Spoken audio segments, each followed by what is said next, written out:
This is ANN News Brief.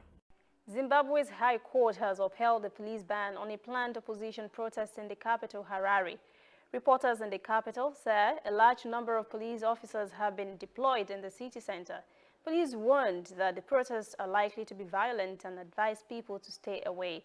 State-run broadcaster reports the main opposition party, Movement for Democratic Change, MDC, says it has decided not to press ahead with its plans.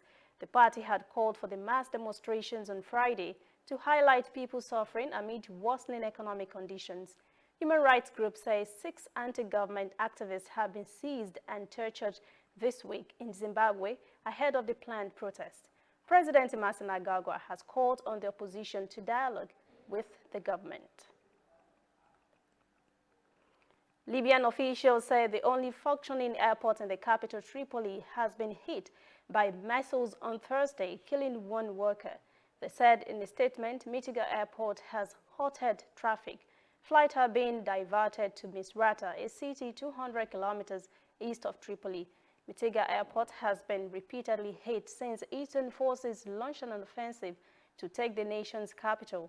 The United Nations brokered a truce last week that was accepted by both Khalifa Haftar and the internationally recognized Tripoli government.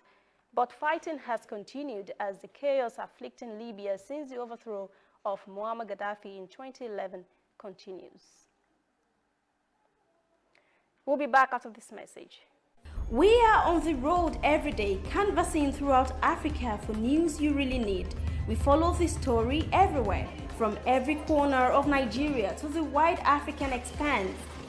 We bring you what's making headlines. We connect you with news you can use. ANN, African News Network, in a truly African spirit. A regional official in Tanzania says the death toll has risen to 85 in a fuel tanker explosion last weekend in the eastern part of the country. Government officials initially reported at least 60 deaths on Saturday as the tanker burst into flames while crowds gathered to siphon petrol from the vehicle in Mogororo, the 125 miles west of the commercial capital Dar es Salaam. Morogoro Regional Commissioner Stephen Kabwe says the official death toll now stands at 85. He said accident victims with burn injuries have been admitted at the regional hospital. Meanwhile, more than 20 other survivors are said to be receiving medical attention at the country's biggest referral hospital in Dar es Salaam.